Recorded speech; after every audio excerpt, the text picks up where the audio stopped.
మానవులంగా మనం తప్పులు చేయటం అనేది జరుగుద్ది. తప్పులు చేసినప్పుడు సరిదిద్దుకోవడానికి దేవుడు ఖచ్చితంగా అవకాశాన్ని ఇస్తాడు. దేవుడిచ్చినటువంటి అవకాశాన్ని జార విడుచుకున్న వారికి ఉండేటువంటి పరిస్థితి భయంకరంగా ఉంటుంది. నాకు తెలిసి బైబిల్లో ఎవరికి కూడా దేవుడు అవకాశం ఇవ్వకుండా వారి మీద ఆయన ఉగ్రత చూపించలేదు. ఎప్పుడు కూడా బైబిల్లో మొట్టమొదటి హత్య జరిగినప్పుడు దేవుడు కయీనుతో మాట్లాడాడు. ఒకవేళ నువ్వు మంచి పని చేస్తుంటే కనుక తలెందుకు ఉంచుకున్నావు, నీ వాకిట గుమ్మం దగ్గర పాపం పొంచి ఉన్నది, జాగ్రత్త అని. కానీ కయీను దాన్ని పట్టించుకోలేదు. ఆ తర్వాత హంతకుడు అయ్యాడు. తన జీవితం ఏమైందో మనకు తెలిసిందే. ఈరోజు మనం చూడబోయేటువంటి వాక్య భాగం దేవుడు అవకాశం ఇస్తాడు. మన దేవుడు అవకాశం ఇస్తాడు. ఇక్కడ కూర్చొని వాక్యం వినేటువంటి మీకు దేవుడు బహుశా అది ఇచ్చేటువంటి అవకాశం. మీరు ఇంకా బతికే ఉన్నారు, సజీవ లెక్కలో ఉన్నారు. దేవుడు మీకు అవకాశం ఇస్తాడు. ఆ అవకాశాన్ని జార విడుచుకోకుండా ఉండటానికి మనం సంసిద్ధపరచుకుందాం. చిన్న ప్రార్థన చేద్దాం. మా దేవా, మా ప్రభువా, ఈ రాత్రి మీరు మమ్మల్ని సంధించేటువంటి విధానం, మీరు మమ్మల్ని ఎన్కౌంటర్ చేసేటువంటి విధానం, మీరు మమ్మల్ని పరామర్శించేటువంటి విధానం కొంచెం నొప్పి కలిగిస్తుంది, భయాన్ని కలిగిస్తుంది, బాధ కలిగిస్తుంది, తొందర కలిగిస్తుంది, లేచి వెళ్ళిపోదాం అనిపిస్తుంది కూడా. కానీ ప్రభువా, అది అవసరం. మా జీవితాన్ని సరిచేయడానికి నువ్వు ఉపయోగించేటువంటి పద్ధతి అది. నీ వాక్యంలోంచి మేము ప్రభా నీ ముఖ దర్శనము చేసుకొని, ఆ పవిత్రమైనటువంటి ముఖ దర్శనంలో మా పాపాన్ని మేము చూడగలుగుటకు, దాన్ని మీ సన్నిధిలో ఒప్పుకొని మా జీవితాన్ని సరిచేసుకోగలుగుటకు కృప చూపించమని యేసు నామములో ప్రార్థన చేయుచున్నాం తండ్రి, ఆమెన్. బైబిల్లో కొన్ని పుస్తకాలు చాలా చిన్నవి కానీ చాలా శక్తివంతమైనవి. ఒకవేళ ఆ పుస్తకం లేకపోతే బైబిల్ యొక్క గొలుసు తెగిపోద్దేమో అని అనిపిస్తుంది. కొన్ని పెద్ద పుస్తకాల కంటే ఈ చిన్న పుస్తకాలకి చాలా విలువ ఉంటుంది, చాలా ప్రాధాన్యత ఉంటుంది. ఈరోజు నేను ఒక వచనాన్నే ధ్యానం చేస్తాను, కానీ దాన్ని అర్థం చేసుకోవడానికి బహుశా 5 వచనాలు చదువుతాం. కానీ ఒక పుస్తకాన్ని మీకు పరిచయం చేస్తాను. మనం ఈరోజు రూతు గ్రంథాన్ని చూడబోతున్నాం. రూతు గ్రంథం బైబిల్లో మీరు తీసి ఉంచండి, మనం దాన్ని ధ్యానం చేసుకుందాం. న్యాయాధిపతుల గ్రంథం తర్వాత ఉంటుంది ఈ రూతు గ్రంథం చాలా శక్తివంతమైనటువంటి గ్రంథం. ఎందుకండి అని అంటారేమో. రూతు గ్రంథంలో మనకి బెత్లెహేము గురించి రాయటం జరిగింది. బెత్లెహేములో జరిగినటువంటి సన్నివేశం ఈ రూతు గ్రంథం. ఈ రూతు గ్రంథానికి 85 వచనాలు. మొదటి 5 వచనాలు పరిచయం. అంటే అనగనగా ఒక ఊరిలో ఒక రాజుగారు, ఆ రాజుగారికి 7 కొడుకులు వేటకెళ్ళారు అన్నట్లు ఉంటుంది మొదటి 5 వచనాలు. స్టోరీ బిగిన్ అయ్యేది ఏంటంటే 7 చేపలు తీసుకొచ్చి ఎండేసిన తర్వాత, అది 6వ వచనం. స్టోరీ ఎక్కడ ఎండ్ అవుద్దంటే నా బంగారు పొట్టలో ఏలు పెడితే కొట్టన, అది 4వ అధ్యాయం 17వ వచనం. ఆ తర్వాత ఏం జరిగింది అనేది తర్వాత 5 వచనాలు. కాబట్టి మనకి ప్రాముఖ్యంగా రూతు గ్రంథంలో 75 వచనాల సన్నివేశం. ఈ 75 వచనాలు జరగటానికి ఎంతకాలం పట్టిందంటే 49 రోజులు. 49 రోజుల్లో ఏం జరిగిందో 75 వచనాలు రాశారు.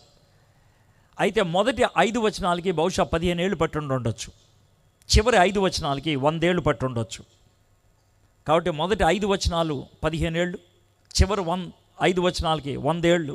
కానీ మనం నేర్చుకునేటువంటి పాఠం 49 రోజుల్లో 75 వచనాల్లో మనకిచ్చారు.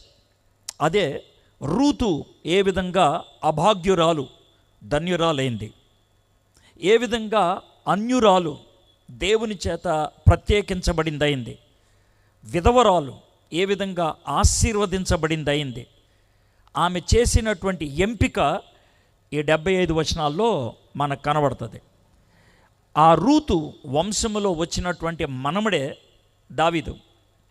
ఆ దావీదు వంశములో వచ్చినటువంటి ఆయనే లోకరక్షకుడైనటువంటి యేసయ్య.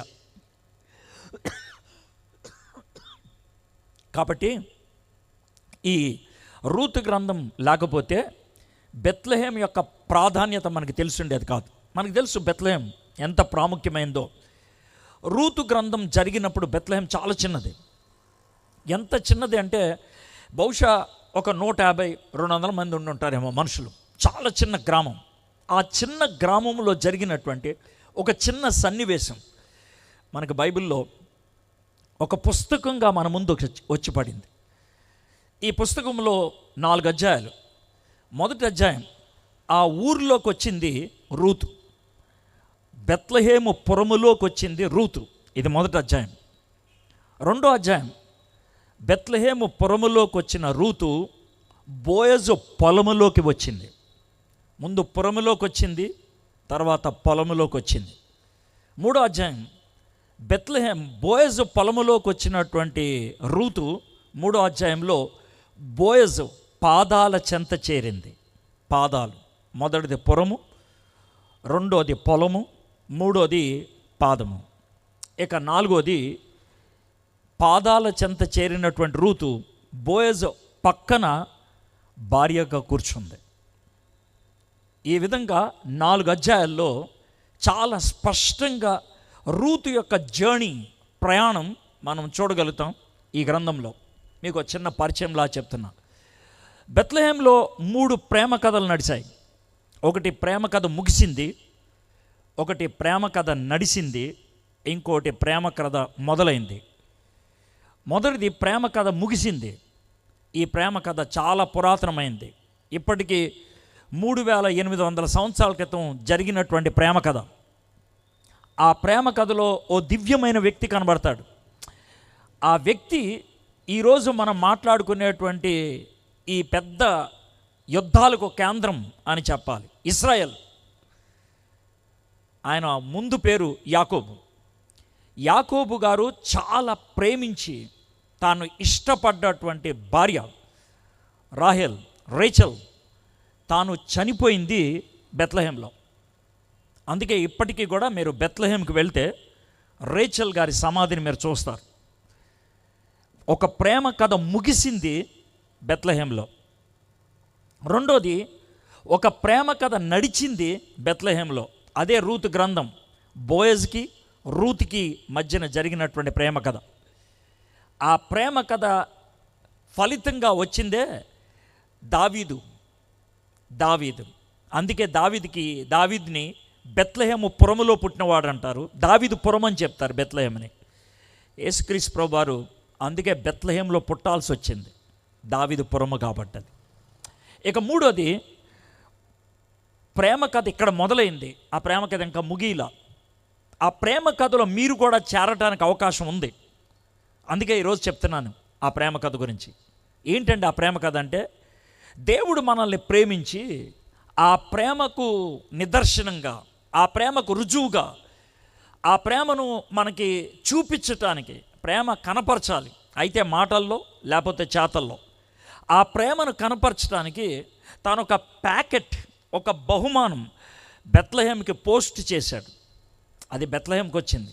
బెత్లెహేంలో ఆ ప్యాకెట్ ఓపెన్ చేస్తే దాంట్లో మనకు కనబడేది దేవుడి ప్రేమ స్వరూపం. ఎవరు? యేసయ్య. దేవుడు ఎలా ఉంటాడు? యేసయ్య. నన్ను చూసిన వాడు తండ్రిని చూసినట్లే. God's love manifested in Jesus Christ. దేవుని ప్రేమ క్రీస్తులో మనకి ప్రదర్శించబడింది, మనకి ప్రత్యక్షపరచబడింది. కాబట్టి ఆ ప్రేమ కథ మొదలైంది బెత్లెహేంలో. అది ఇంకా ముగిలా. ఆ ప్రేమ కథలో నేను చేరటానికి దేవుడు ఒక అవకాశం ఇస్తున్నాడు. ఈ రాత్రి దాంట్లో చేరటానికి కుదురుతుందేమో మనము చూద్దాం. ఇది రూతు గ్రంథం. రూతు గ్రంథం చాలా విచిత్రమైన పద్ధతిలో రాశారు. 17వ వచనంలో రూతుకి బోయజ్కి పెళ్ళైపోయింది. వాళ్ళిద్దరికి ఒక కొడుకు పుట్టాడు, ఓబెద్కి ఒక కొడుకు పుట్టాడు. ఆయన పేరు జెస్సీ. జెస్సీకి చాలామంది కొడుకులు పుట్టారు. ఆ కొడుకుల్లో ఒక కొడుకు పేరు దావీదు. ఆ కొడుకు పుట్టిన తర్వాత 30 ఏళ్ళకి దావీదు రాజయ్యాడు. బహుశా ఆయన రాజైన కొంతకాలానికి రూతు గ్రంథం రాశారు. అంటే రూతు గ్రంథం ఎప్పుడు రాశారంటే బహుశా రూతు చచ్చిపోయిన 40-50 సంవత్సరాలు రాశారేమో. రాసిన వాళ్ళు రూతుని చూశారు లేదో నాకు తెలియదు, విన్నారేమో లేదా చూశారేమో, ముసల్తనంలో రాశారేమో ఆ రూతు గ్రంథాన్ని. చాలామంది రూతు గ్రంథాన్ని సమూయేలు రాశాడు అని చెప్తూ ఉంటారు. జరగుండొచ్చు. అయితే నేను ఎందుకని ఈ మాట చెప్తున్నానంటే 85 వచనాలు కలిగినటువంటి ఈ గ్రంథంలో 47 వచనాలు సంభాషణ అంటే రూతు బోయజ్తో మాట్లాడతాం, లేకపోతే రూతు నయోమితో మాట్లాడతాం. సంభాషణ అంటే రూతు మాట్లాడిన మాటలు దగ్గర 100 ఏళ్ల తర్వాత గుర్తొచ్చాయి ప్రజలకి, అప్పటిదాకా గుర్తున్నాయి. ఆమెమి పెద్ద సెలబ్రిటీ కాదు, పేరు ప్రఖ్యాతులు గడించినటువంటి వ్యక్తి కాదు, ధనికురాలు కాదు, లేదా ఒక హోదా కలిగినటువంటి వ్యక్తి కాదు, సాధారణమైనటువంటి పొలం పని చేసుకునేటువంటి ఒక వ్యక్తి. కానీ ఆమెను ప్రజలు ఎందుకు జ్ఞాపకం ఉంచుకున్నారంటే దేవుడు ఆమెను ఆ విధంగా దీవించాడు. ఆమె దీవెన కోసం తాపత్రయపడల, విశ్వాసంతో నడిచింది, దేవుడు ఆ కార్యాన్ని చేయగలిగాడు. అది మనం రూతు గ్రంథంలో ధ్యానం చేయగలుగుతాను. ఈ పరిచయాన్ని మీకు ఎందుకు ఇస్తున్నానంటే నేను ఒక్క వచనమే ధ్యానం చేసేది 6వ వచనం. అయితే మీకు కాస్త ఆసక్తి కలిగి రూతు గ్రంథాన్ని ఇంటికెళ్ళి చదవటం మొదలు పెడితే మీకు కొద్ది గొప్ప అర్థం అవ్వాలనేది నా కోరిక. అందుకనే ఆ మాట చెప్తున్నాను. మొదటి అధ్యాయంలో రూతు ఒక నిర్ణయం తీసుకుంది బెత్లెహేంలోకి వెళ్ళటానికి. ఆ నిర్ణయం ఆమెకు సాఫల్యంగా ఉంటుందా లేదో తనకు తెలీదు. విశ్వాసంతో, అంతే, విశ్వాసంతో పురములోకి చేరింది. దేవుడు తన సార్వభౌమ అధికారంతో రూతుని బోయజు పొలములోకి వెళ్ళేటట్లు చేశాడు. ఆ పొలములో వాళ్ళిద్దరికీ తొలి పరిచయం ఏర్పడింది 2వ అధ్యాయంలో. 3వ అధ్యాయంలో అత్తగారి మాటకు లోబడి బోయజ్ పాదాల చెంత చేరింది. దాంతో వాగ్దానం వచ్చింది బోయజ్ దగ్గర నుంచి. 4వ అధ్యాయంలో బోయజ్కి భార్య అయింది. విధవరాలు, అన్యురాలు, అభాగ్యురాలు, పేదరాలు, ఈ లోకములో ఏమాత్రం విలువ లేనిది బోయజ్కి భార్య అయింది. వాళ్ళ మనవుడు దావీదు యేసుక్రీస్తు యొక్క వంశావళిలోకి రూతు పేరు ఎక్కించారు. ఇంకంతకంటే ఇంకేం కావాలి? అయితే దీని నుంచి మనం నేర్చుకోగలిగేటువంటి పాఠం ఏంటంటే, నేను నా జీవితంలో పొరపాటు చేశాను, నేను జారిపోయాను, తప్పుదారి తీసుకున్నాను. అయితే నాకు మళ్ళీ అవకాశం ఉంటుందా? ఉంటుంది. ఈ రూతు అనే క్యారెక్టర్, రూతు అనేటువంటి ఈ వ్యక్తి ఇంత ధన్య స్థితికి వెళ్ళటానికి బ్యాక్గ్రౌండ్లో వెనక ఇంకో వ్యక్తి యొక్క నిర్ణయం చాలా ప్రాముఖ్యం. నయోమి. ఆమె జీవితాన్ని ఈరోజు కాస్త చూస్తే బాగుంటుంది అని అనిపించింది. రూతు గ్రంథం 1వ అధ్యాయం. ఇప్పటిదాకా పరిచయం ఇచ్చాను. 1వ వచనం నుంచి మనం ధ్యానం చేసుకుంటూ వెళ్దాం. న్యాయాధిపతులు ఏలిన దినముల యందు. ఇది ఎప్పుడు జరిగింది? బైబిల్లో చెప్పినటువంటి ఈ సంఘటన, ఈ జీవిత వివరణ ఊహల్లో కలిగింది కాదు, చెట్టు కింద కూర్చొని ఎవరో రాసింది కాదు. ఎప్పుడు జరిగింది, ఏ పరిస్థితుల్లో జరిగింది, చాలా ఖచ్చితంగా రాశారు. ఇది చరిత్ర నుంచి పాఠం నేర్చుకోవాలి మనం. దేవుడు మనకి చరిత్రను ఇచ్చాడు. బైబిల్లో పాత నిబంధనలో 17 పుస్తకాలు చరిత్ర పుస్తకాలు. ఎందుకు ఇచ్చాడు? చరిత్ర నుంచి నేర్చుకోవాలి నువ్వు. ఒక వ్యక్తి ఒక సందులోకి వెళ్ళాడు, పిచ్చికొక్క ఉంది, అందుట్లో కరిచిందండి, ఆడు వెనక్కి వస్తున్నాడు, పిచ్చికొక్క కరిసి. నువ్వు అదే సందులోకి వెళ్దాం అనుకున్నావు. ఏం బాబు ఏమైందనంటే, ఇక్కడ పిచ్చికొక్క ఉంది, నన్ను కరిసింది అని అంటే, బుద్ధి జ్ఞానం ఉన్నవాడు ఎవరు ఆ సందులోకి వెళ్ళడం? వాడిని కరిసింది కదా, నన్ను కూడా కరుసుద్దేమని. దేవుడు మనకి చరిత్రను ఇచ్చింది, దాని నుంచి పాఠం నేర్చుకోవాలని. పౌలు భక్తుడు కొరింథీయులకు రాసిన 1వ పత్రిక 10వ అధ్యాయంలో వారికి జరిగిన విషయాలు మనకి ఉపమాన రీతిగా మనకి బోధించాలని, మనకొక కథలాగా ఉండాలని, మనకొక సామెతలాగా ఉండాలని దేవుడు మనకిచ్చాడు. కాబట్టి ఇందుట్లోంచి మనం పాఠం నేర్చుకుందాం. న్యాయాధిపతులు ఏలిన దినముల యందు ఎప్పుడు జరిగింది అన్నది మనకు అర్థమవుతుంది. అంతేకాదు ఏ పరిస్థితుల్లో జరిగింది. న్యాయాధిపతులు ఏలిన దినాలు.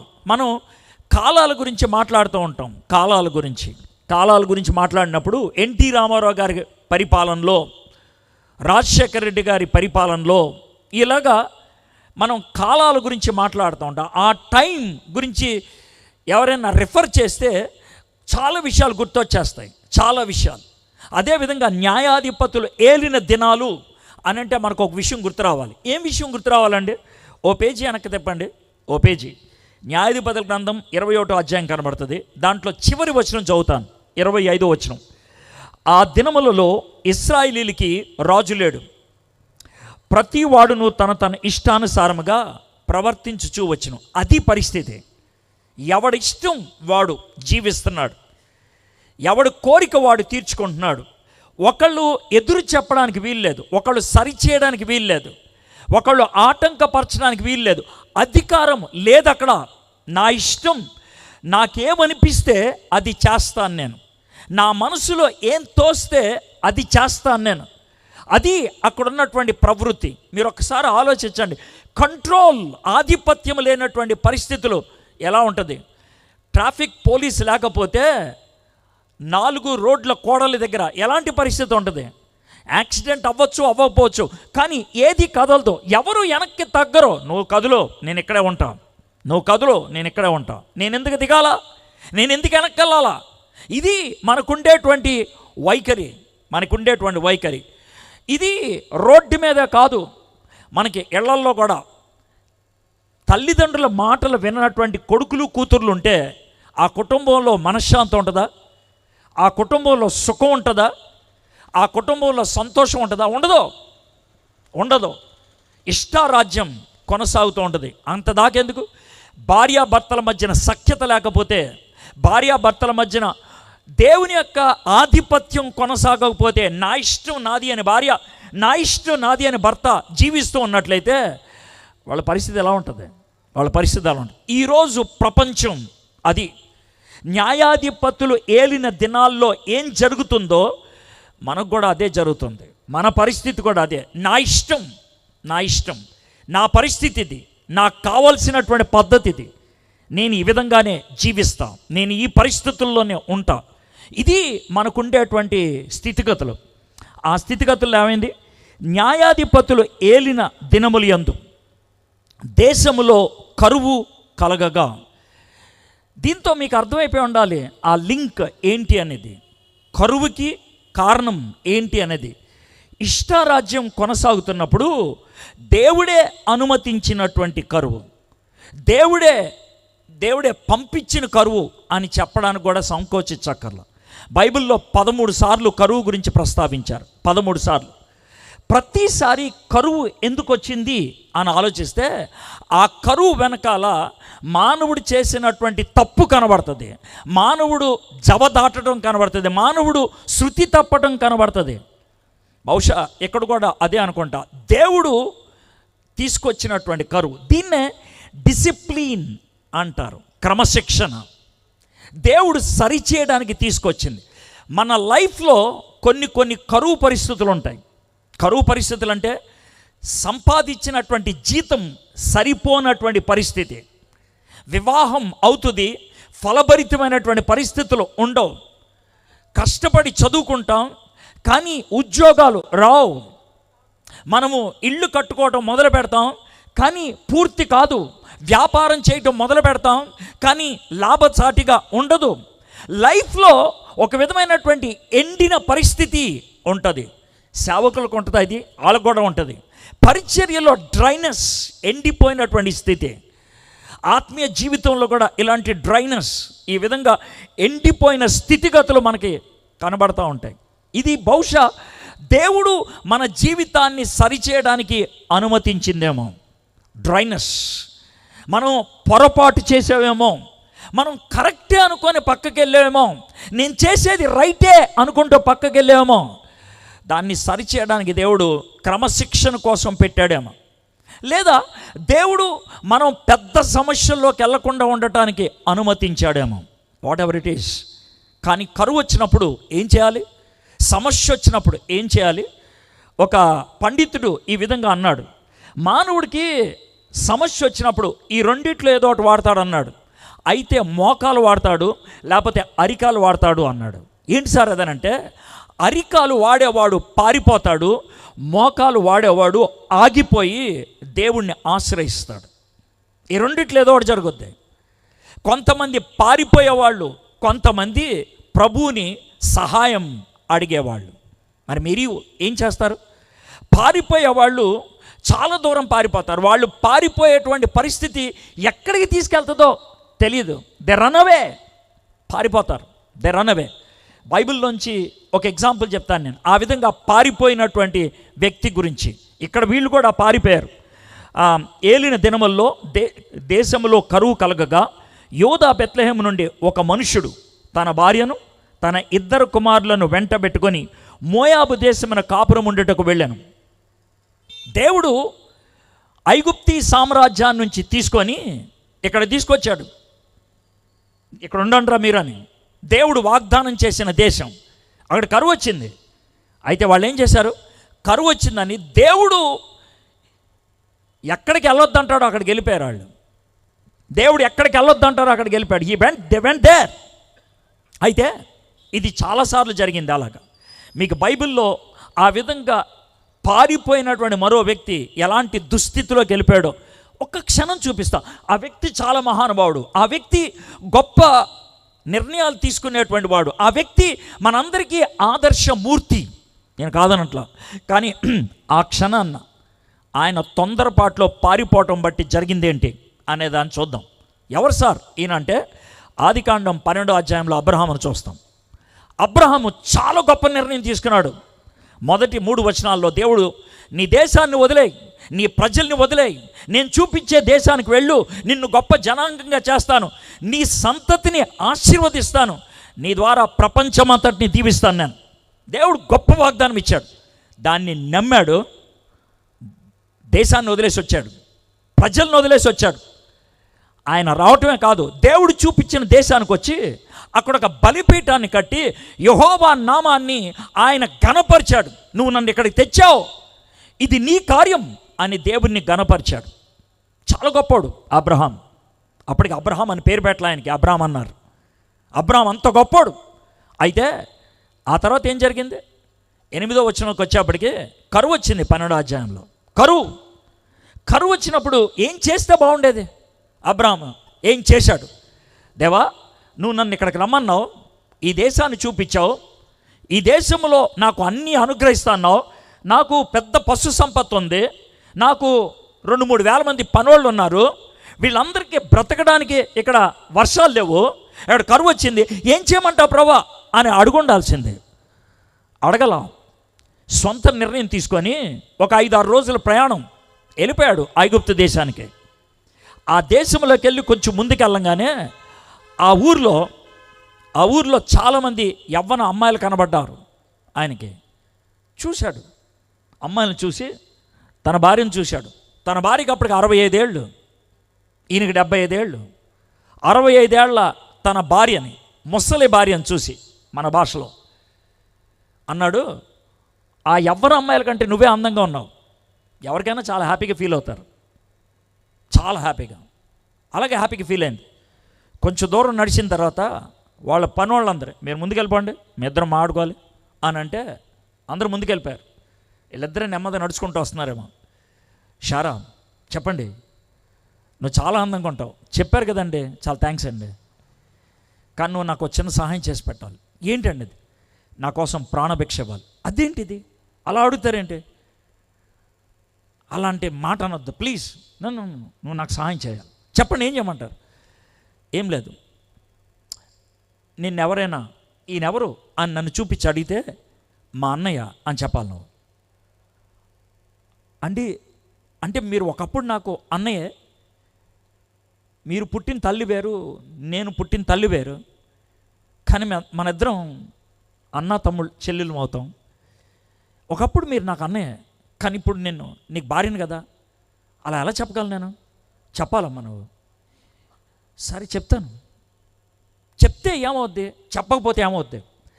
చెప్పకపోతే ఏమవుద్ది? ఇది నా భర్త అని అంటే, నువ్వు చాలా అందంగా ఉన్నావు కదా, నన్ను చంపేసి నేను తీసుకెళ్ళి ఫరోకి భారీగా చేస్తారు. ఫరోకి భారీగా చేస్తారు. ఓకే, మిమ్మల్ని చంపేస్తారు, వద్దొద్దు. ఓకే, నేను ఈయన మా అన్నయ్య అంటే ఏం చేస్తారు? నన్ను వదిలేసి నన్ను వదిలేసి సైలెంట్ అయిపోతాడు అబ్రాం. చెప్పండి, నిన్ను వదిలేస్తారు, ఓకే, నన్నేం చేస్తారు? నిన్ను తీసుకెళ్ళిపోతారు. తీసుకెళ్ళి ఏం చేస్తారు? పెళ్లి చేసుకుంటారు. పెళ్లి చేసుకున్నాక నేనేం చేయాలి? అతనికి భారీగా ఉండాలి నువ్వు. మీకు అర్థమవుతుందండి? గొప్ప విశ్వాసి, గొప్ప నిర్ణయం తీసుకున్నాడు అంతకుముందు. It's one of the greatest decisions he has ever taken in the human history. మానవ చరిత్రలో అంత గొప్ప నిర్ణయం ఎవడు తీసుకోవాలా? ఎక్కడికి వెళ్తున్నాడో తెలియకుండా మొత్తం సామాన్ వేసుకొని వచ్చాడు ఆయన. కానీ కరువు వస్తే దేవుడిని అడగల, తప్పుడు నిర్ణయం తీసుకున్నాడు. కొంతమంది సేవకులు ఉన్నారు ఇక్కడ, కొంతమంది చాలా సంవత్సరాలుగా విశ్వాస జీవితంలో కొనసాగిన వాళ్ళు ఉన్నారు. మిమ్మల్ని నేనేమి శంకించట్లేదు. బట్ వన్ రాంగ్ డెసిషన్, ఒక్క తప్పుడు నిర్ణయం మిమ్మల్ని ఏ స్థాయికి తీసుకెళ్తుంది?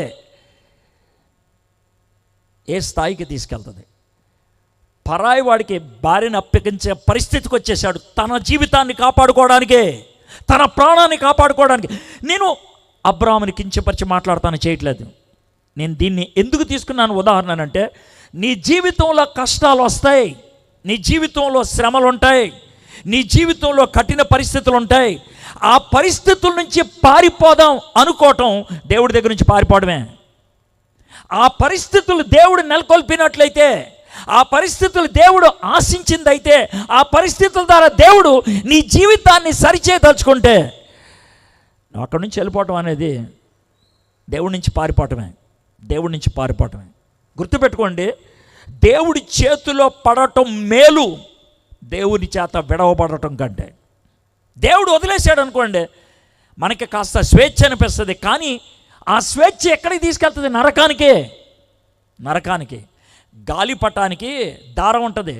ఒకవేళ గాలిపటానికి స్వరం ఉంటే, గాలిపటానికి మనసు ఉంటే, గాలిపటానికి అవకాశం ఉంటే, అది ఒకే ఒక్క ప్రశ్న తెలుసా? ఈ దారం తెగిపోతే బాగుండ్రా, నా ఇష్టం వచ్చినట్లు ఎగరొచ్చు. ఒకవేళ తెగిందనుకో, ఇష్టం వచ్చినట్లు ఎగురుతుంది, కానీ ఎంతసేపు ఎగురుతుందో మీకే తెలుసు, ఎంత దూరం ఎగరగలుగుతుందో మీకే తెలుసు. దారం ఆ గాలిపటానికి ఆధారం. ఆ దారం గాలిపటానికి విలువనిస్తుంది, ఉద్దేశాన్ని ఇస్తుంది. ఆ గాలిపటం ఒకవేళ నాకు ఈ దారం వద్దు అని అనుకుంటే దాని పరిస్థితి ఎలా ఉంటుందో ఆలోచించండి. దేవుడు కొన్నిసార్లు మన జీవితాన్ని ఆ దారంతో లాగుతాడు. దాని నుంచి పారిపోవాలనుకోవటం తెగించుకొని వెళ్ళిపోవటం అని. ఇక్కడ జరిగింది అదే. యోధా బెత్లెహేము నుండి ఒక మనుష్యుడు తన భార్యను, తన 2 కుమారులను వెంటబెట్టుకొని మోయాబు దేశమున కాపురం ఉండటకు వెళ్ళాను. మోయాబు దేశం, దాని గురించి కూడా కాస్త చెప్పని అంటే, దారం తెగితే గాలిపటం ఎటు వెళ్తుందో ఎవరికి తెలియదు, మీకు తెలిసిందే కదా. అది పడేది ఏ పెంట కుప్పలో, ఏ ముళ్ళ కంపలో, లేకపోతే ఏ గచ్చ పొదల్లో, ఎవరికి తెలియదు. ఇట్ కెన్ గో ఎనీవేర్, దేనికైనా చిక్కుకొని చిరిపోవచ్చు. దారం తెగితే దేవుడి దగ్గర నుంచి తెగదెంపులు తీసుకొని వెళ్ళటం మొదలు పెడితే ఎక్కడికి వెళ్తున్నావు అనే దానికి ఇక అర్థం లేదు. గుర్తుపెట్టుకోండి, ఒకే రైట్ రూట్ ఉంటుంది, మిగిలిన అన్ని రాంగ్ రూట్లే. ఆ రాంగ్ రూట్లో ఏ రూట్ తీసుకున్నా నువ్వు వెళ్ళిపోయేది దాని నుంచి దూరమే. ఇక్కడ కూడా జరిగింది అదే.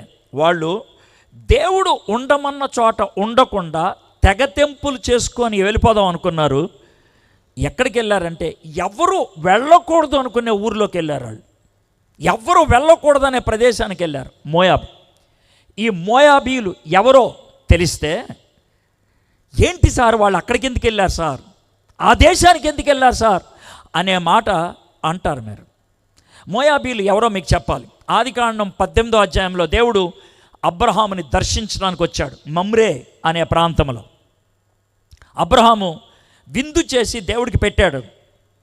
ఆ తర్వాత శారాని దీవించి వచ్చే సంవత్సరం ఈ పాటికల్లా నీ ఒళ్ళో బాబుంటాడని చెప్పి దేవుడు అబ్రహాము నడుచుకుంటూ వెళ్తున్నప్పుడు దేవుడు సొదొమ గొమొర్రా పట్టణాన్ని చూపించి అబ్రాహాము నేను దీన్ని తగలబెట్టబోతున్నానంటే అబ్రహాము దేవునితో బేరాలాడటం మొదలుపెట్టాడు. 50 మంది ఉంటే ఏం చేస్తావు? 45 ఉంటే ఏం చేస్తావు? 40 ఉంటే ఏం చేస్తావు? 30, 20, 10 నీతిమంతులతో పాటు నీతి లేనటువంటి వాళ్ళతో పాటు నీతిమంతుల్ని నాశనం చేస్తావా అని దేవుణ్ణి ప్రశ్నించాడు. ఈలోగా దేవుడు 2 దేవదూతల్ని లోతు దగ్గరికి పంపించాడు. దేవుడి దృష్టిలో ఆ ఊర్లో ఒకే ఒక కుటుంబం కనబడుతుంది. లోతు ఒక్కడే నీతిమంతుడు. పేతురు తాను రాసిన పత్రికలో చెప్తాడు లోతు నీతిమంతుడు అని. బైబిల్ చెప్తుంది. ఇక నేను వాదించదలుచుకోవట్లా. ఆయన ఎందుకు అయ్యాడు, ఎలా అయ్యాడు నాకు అనవసరం. దేవుని యందు విశ్వాసం ఉంచుని ఉంటాడు, అందుకే నీతిమంతుడు అన్నాడేమో. లోతు దగ్గరికి 2 దేవదూతలను పంపించి తన కుటుంబాన్ని ఊరు బయటికి తీసుకెళ్ళిపోతున్నాడు. లోతు భార్య ఆ మాటలు వినలేకపోయింది. ఆమె లోబడలేకపోయింది. వెనక్కి తిరిగి చూసింది, ఉప్పు స్తంభం అయిపోయింది. కానీ 2 అమ్మాయిలు తండ్రి వెళ్ళిపోయారు. ఆ ఊరంతా తగలబడిపోయి చచ్చిపోయారు. ఎందుకు పనికి ప్రానటువంటి బీడైపోయింది. ఈ ముగ్గురే జీవిస్తున్నారు ఒక గుహలో. కొంతకాలానికి 2 అమ్మాయిలకి ఒక చిన్న ఆలోచన వచ్చింది. మనం ఇలాగే ఉంటే కనుక మన వంశం ఏమైపోద్ది, మన బతికేమైపోద్ది, మన జీవితం అంతమైపోద్ది అని వాళ్ళు లోతుకి బాగా తాగిపిచ్చి మొదటి రోజు పెద్ద కూతురు, బహుశా 2 రోజుల తర్వాత చిన్న కూతురు సొంత తండ్రితో పడుకున్నారు. బైబిల్ దాన్ని రాసింది. ఎందుకు రాసింది? దేవుడి నుంచి దూరం అయితే, దేవుని మాట లెక్క చేయకపోతే మానవ జీవితం ఏ స్థాయికి వెళ్తుంది అని అంటానికి చూపించడానికి. దేవుడు అబ్రహాము జీవితాన్ని సూపర్ క్యారెక్టర్ లాగా చూపించకూడదా? 12వ అధ్యాయం 8వ వచనం నుంచి చివరి దాకా ఉన్న భాగం లేపేయకూడదా? అబ్రహాము అబద్ధమాడన్న సన్నివేశం లేపేస్తే స్టోరీ ఏమన్నా తెగిపోద్దా? తెగదో. కానీ ఎందుకు చూపించాడు? బైబిల్ ఒక వ్యక్తిని ప్రదర్శిస్తే పూర్తిగా ప్రదర్శిస్తుంది. ఆ వ్యక్తిలో ఉన్న లోటు, ఆ వ్యక్తిలో ఉన్నటువంటి గొప్పది చూపిస్తుంది. ఎందుకో తెలుసా? అది మనకు ఉపయోగపడుతుంది. ఓహో, అబ్రహాము లాంటి వ్యక్తి పడిపోతే దేవుడు అవకాశం ఇచ్చాడు, నేను పడిపోతే కూడా దేవుడు నాకు అవకాశం ఇస్తాడని ఊరట కలగడానికి. తప్పు చేసినటువంటి అబ్రహాముని దేవుడు క్షమించాడు, నన్ను కూడా క్షమిస్తాడు అనేటువంటి ఊరట కలిగించడానికి, ఆశ కలిగించడానికి. బైబిల్ ఆసుపత్రి లాంటిది. ఆసుపత్రిలో మంచోళ్ళు ఉండరు, జబ్బున్న వాళ్ళే ఉంటారు. ఆసుపత్రిలో ఆరోగ్యవంతులు ఉండరు, అనారోగ్యం కలిగిన వాళ్ళు ఉంటారు. బైబిల్ ఆసుపత్రి. నీకు అనారోగ్యం ఉందా ఆత్మీయంగా? నీ జీవితం విరిగిపోయిందా? Come here. యేసు ప్రభువారు అందుకే ఏమన్నారు తెలుసా? నేను నీతిమంతుల కోసం రాలేదు, ఎవరైతే చెడ్డ జీవితం జీవిస్తున్నారో వాళ్ళ కోసం వచ్చాను, నేను మంచోళ్ళ కోసం రాలేదు. నేను I came for the bad people అని అంటున్నాడు. కాబట్టి బైబిల్లో చూపించినటువంటి ఈ క్యారెక్టర్స్ మనకు ఉపయోగపడేది ఉంది. దాంట్లో వాళ్ళు వివరించినప్పుడు ఎందుకు వివరించారు, దాంట్లోంచి ఏం నేర్చుకోవాలి, అది మనం గుర్తుపెట్టుకోవాలి. ఈ పెద్ద కూతురికి ఒక కొడుకు పుట్టాడు. ఆ కొడుకు పేరు మోయాబు. ఆ కొడుకులోంచి వచ్చినటువంటి వాళ్ళే మోయాబీలు. ఇప్పుడు మీకు అర్థమైపోవాలి మోయాబీలు అంటే ఎవరో. ఆ చరిత్ర బైబిల్లో ఎందుకు పెట్టారు? ఇశ్రాయేలీలకు అది ఎందుకు తెలియాలి? మోయాబీలు అంటే ఎవరో తెలుసు. వాళ్ళ దగ్గరికి మేము ఎంత దగ్గరికి వెళ్ళొచ్చు, ఎలాంటి సంబంధాలు కలిగి ఉండొచ్చు, చాలా స్పష్టంగా తెలియాలి. వాళ్ళకి చాలా స్పష్టంగా తెలియాలి. మళ్ళీ చదువుతున్నాను చూడండి. వాళ్ళు తన 2 కుమారులను వెంటబెట్టుకొని మోయాబు దేశమున కాపురం ఉండుటకు వెళ్ళాను. ఆయన బాగుపడిన తర్వాత వెనక్కొద్దామని వెళ్ళట్లా, సెటిల్ అయిపోదామని వెళ్తున్నాడు.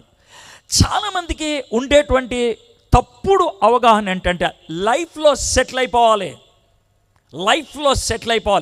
గుర్తుపెట్టుకోండి, పాత నిబంధనలో ఉన్నటువంటి క్యారెక్టర్స్, పాత నిబంధనలో ఉన్నటువంటి మహానుభావులు, వాళ్ళందరి గురించి హిబ్రీ గ్రంథకర్త ఏమని రాస్తున్నాడు తెలుసా?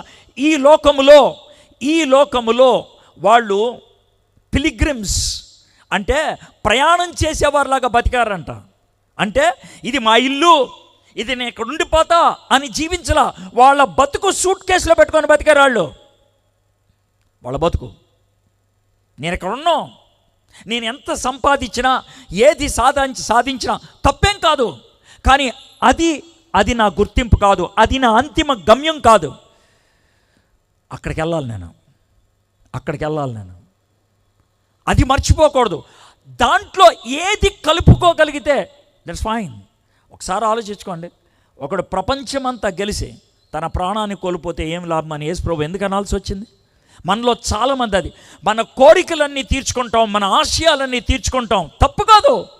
కానీ ఆ కోరికలన్నిటిపైన ఉన్నత కోరిక, ఆశయాలన్నిటి మీద ఉన్నతమైనటువంటి ఆశయం, నేను దేవుని దగ్గరికి వెళ్ళాలి, నేను దేవునితో ఉండాలి.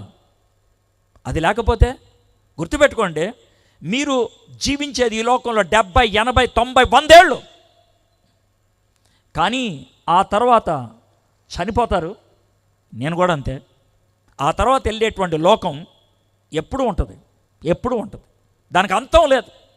ఒకసారి ఒక సండే స్కూల్లో ఒక టీచర్ అడిగిందంట. మరి ఆవిడ కథ చెప్తూ ఆ కథలో నరకంలో ఎంతకాలం ఉంటారు, నిత్యత్వం అంటే ఎంత అని ఒక పాపను అడిగిందంట. పాప, నిత్యత్వం అంటే ఎంతో తెలుసా అన్నదంట. ఎల్లకాలం అంటే ఎంతో తెలుసా అన్నదంట. తెలుసు టీచర్ అన్నదంట. ఆమె కొంచెం ఆశ్చర్యం వేసింది, కోపం కూడా వచ్చింది. ఏం చెప్పుద్దా ఇది, చిన్నపిల్ల ఏం చెప్పుద్దా ఇది అని అంటే, ఆ పాప ఇలా చూసిందంట బయటికి. ఏంటి బయటికి చూస్తున్నావు? టీచర్ మీరు జవాబు అడిగారు చెప్తున్నాను అన్నదంట. ఏం బయట చూసిందంట కిటికీలోంచి. టీచర్ అటు చూడండి అన్నదంట. అక్కడ పెద్ద బండ ఉందంట, పెద్ద బండ, కొండ నుంచి పడే బండ ఉంటుంది. ఆ బండ మీద ఒక పిచ్చుకు వాలిందంట. టీచర్ ఆ పిచ్చుకొని చూడండి టీచర్ అన్నదంట. చూసిందంట. ఆ బండ మీద అంట ఆ పిచ్చుక వాలి ముక్కు ఇటు ఇటు 2 సార్లు గీకి ఎగిరిపోయిందంట. టీచర్ చూసారా పిచ్చుక? చూసా. ఏం చేసింది? ముక్కు అటు ఇటు 2 సార్లు గీకి వెళ్ళిపోయింది కదా.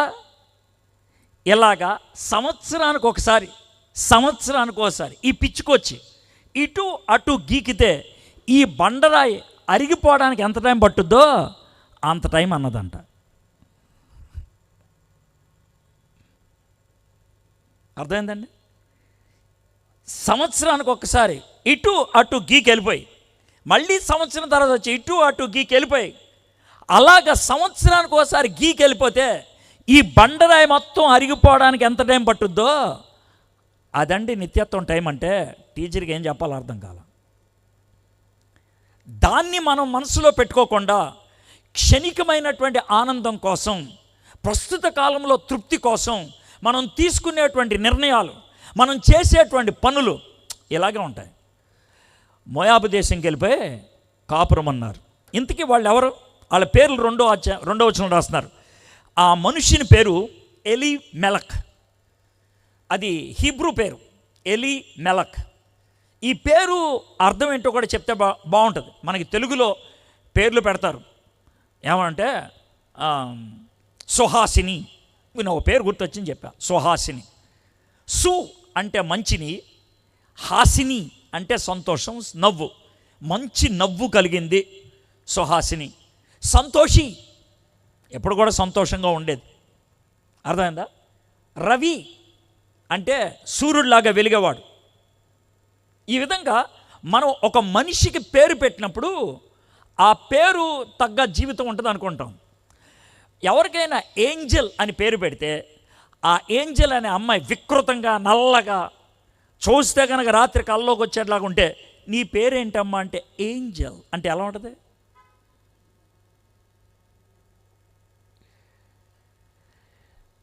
అయితే నేను ఎందుకు ఈ మాట చెప్తానంటే, ఎలి మెలక్.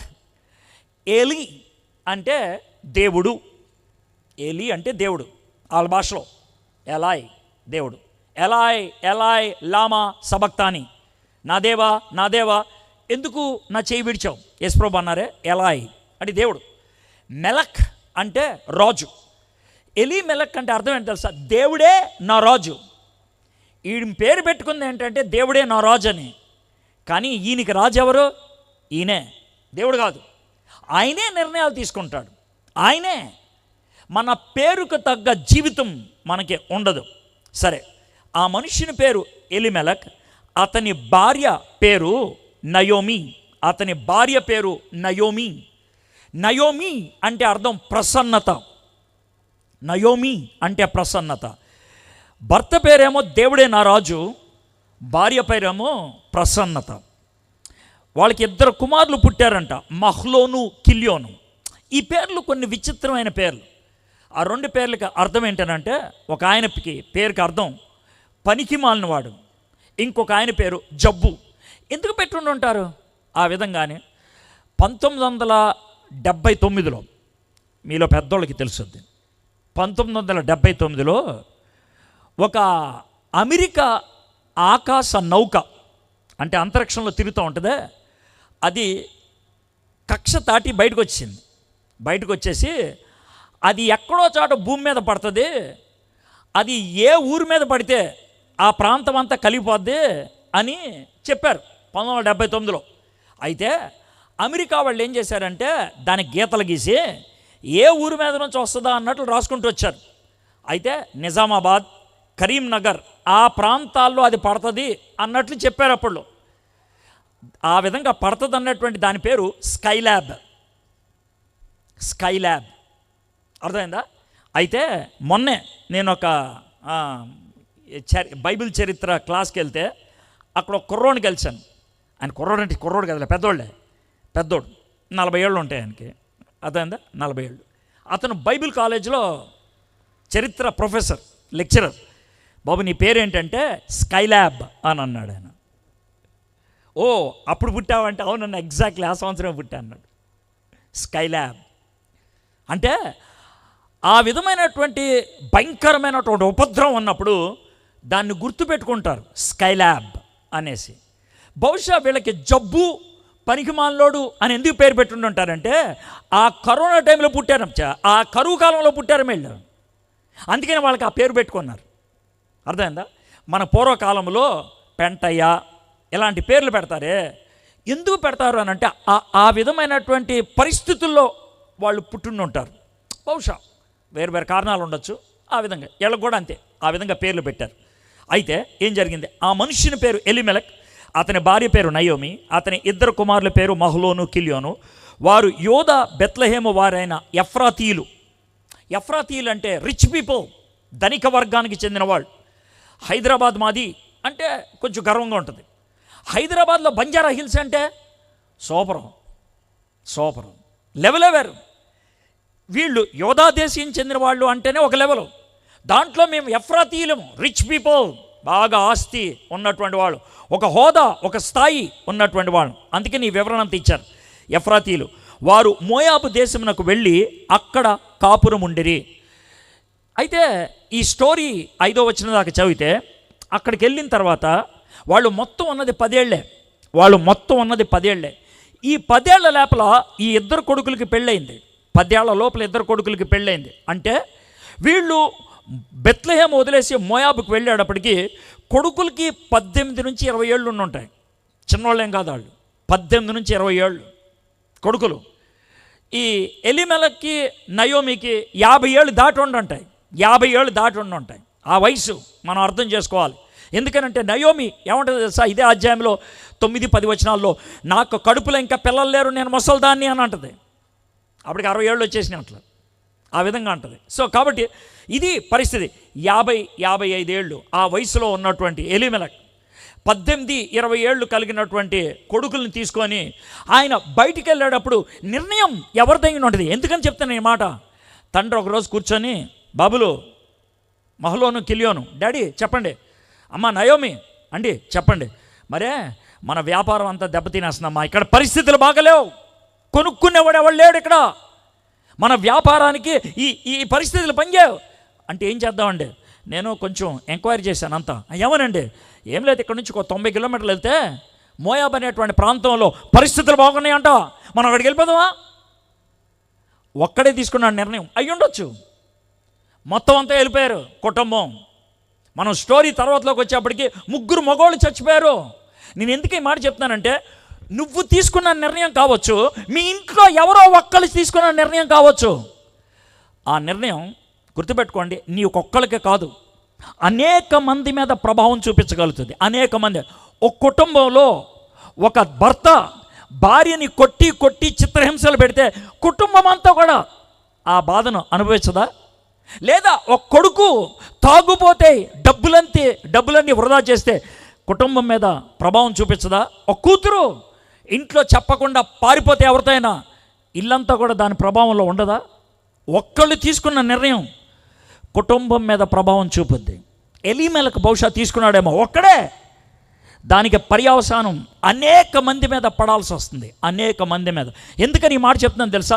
ఈ మాట వింటున్నప్పుడు మీలో ఎవరికైనా అవును కదా, నేను తీసుకున్న నిర్ణయం కదా నా కుటుంబం ఈ స్థాయికి వచ్చింది, నేను చేసినటువంటి పనే కదా నా పరిస్థితి ఎలా ఉంది, నా కుటుంబం పరిస్థితి ఎలా, అలా అనిపిస్తున్నట్లయితే తోసేయద్దు దాన్ని. అందుకే నేను బిగినింగ్లో చెప్పాను, దేవుడు మన మీద పెట్టేటువంటి ఒత్తిడి మనల్ని క్రమశిక్షణలో పెట్టడానికే.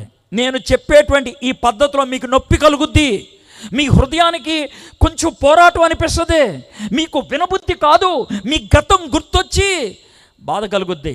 కానీ మంచిది అది, నొప్పి మంచిది.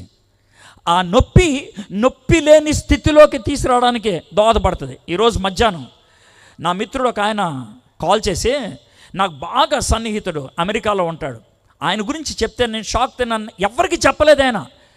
ఏనంటే హాస్పిటల్కి వెళ్ళాడు, ఓపెన్ హార్ట్ సర్జరీ చేశారు, 4 days అయింది, ఇంకా కోమాలోంచి పూర్తిగా బయట రాలేదు, కాకపోతే సైకిల్ అయి చేస్తున్నాడు, డేంజర్లో లేడు అని నా మిత్రుడు చెప్తే షాక్ తిన్నాను. ఏంటి ఎలా మాట్లాడుతావు? 1 వారం రోజుల క్రితం ఆయనతో మాట్లాడా.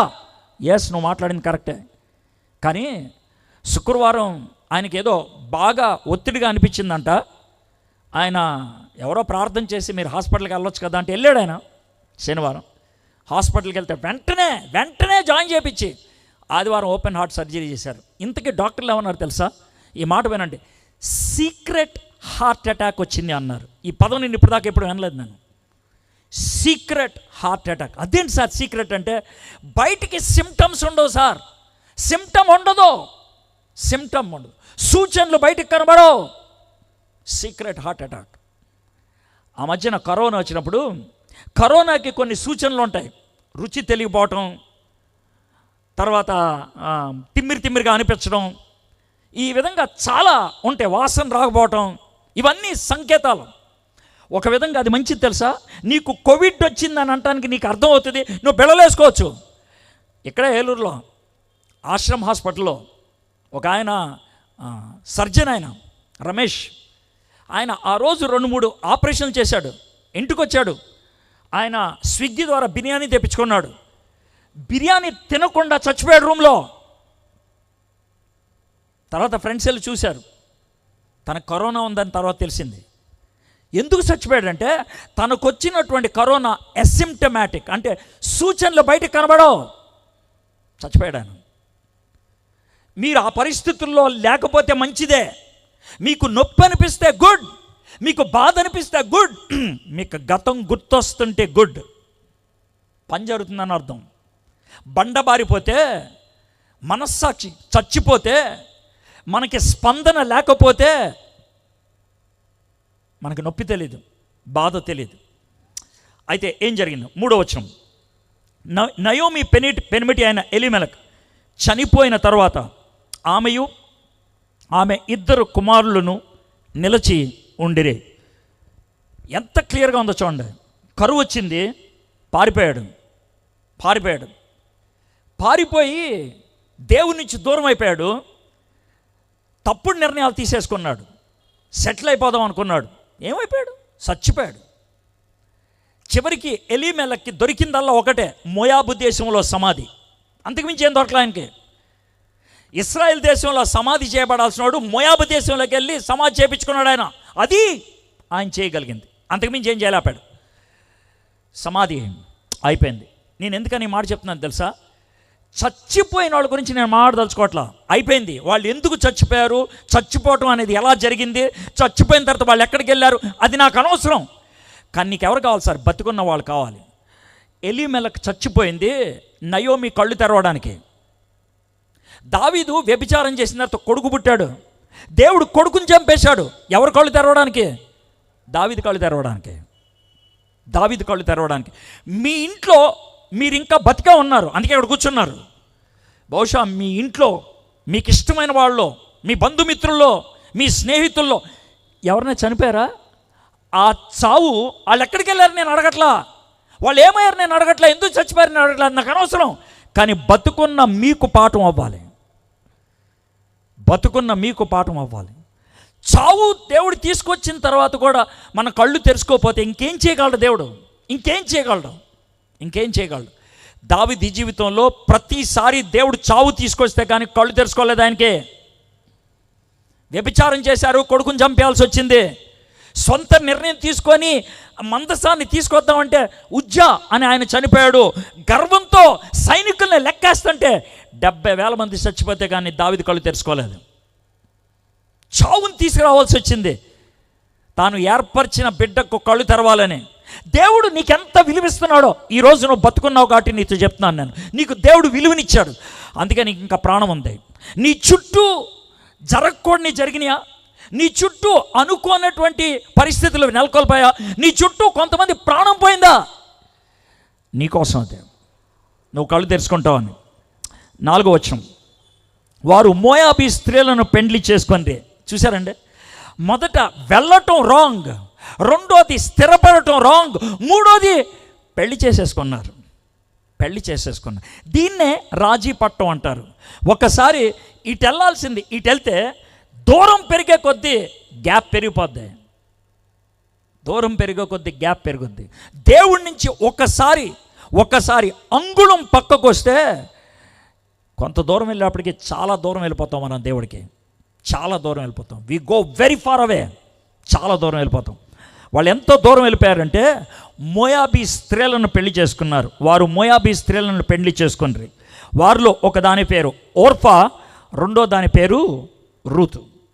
ఓర్ఫా అంటే మొండి, రూతు అంటే స్నేహం. ప్రతి ఒక్కరి పేరు అర్థం మీకు చెప్పాను నేను. ఇక్కడ దాకా అయిపోయింది.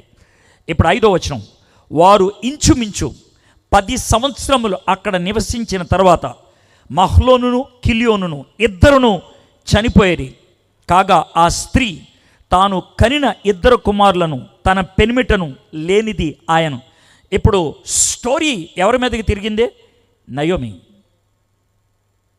ఇప్పుడు ఈ రచన చేసే వ్యక్తి 5వ వచనం దగ్గరకు వచ్చేప్పటికి, అనగనగా ఒక ఊర్లో ఒక రాజుగారు, ఆ రాజుగారికి 7 కొడుకులు వేటకెళ్తే 7 చేపలు పట్టారు. 7 చేపలు ఎండేస్తే స్టోరీలో ఇప్పుడు మెయిన్ పాయింట్ ఏంటి తెలుసా? ఒక్క చేప ఎండలేదు, ఒక్క చేప. అక్కడి నుంచి స్టోరీ బిగిన్ అవుద్ది. ఎందుకు ఎండలేదు? అక్కడి నుంచి స్టోరీ బిగిన్ అవుద్ది, అక్కడి నుంచి ప్రాముఖ్యమైనది బిగిన్ అవుద్ది. ఇక్కడ కూడా అంతే, ఏయో జరిగినాయి. చివరికి ఆమె భర్త చచ్చిపోయి, కొడుకులిద్దరు చచ్చిపోయి, ఒక్కతే ఏడుస్తూ సమాధుల దొడ్లో ఉన్నది. అక్కడ స్టోరీ మొదలవుతుంది. దేవుడు ఆ స్టోరీని అక్కడ దాకా తీసుకెళ్ళి మన ముందు ఎందుకు పెట్టాడు తెలుసా? ఆ అమ్మాయి జీవితంలో అదే రాక్ బాటమ్. ఇంకంతకంటే ఇంకో స్టెప్ వెళ్తే ఆవిడ పోతే.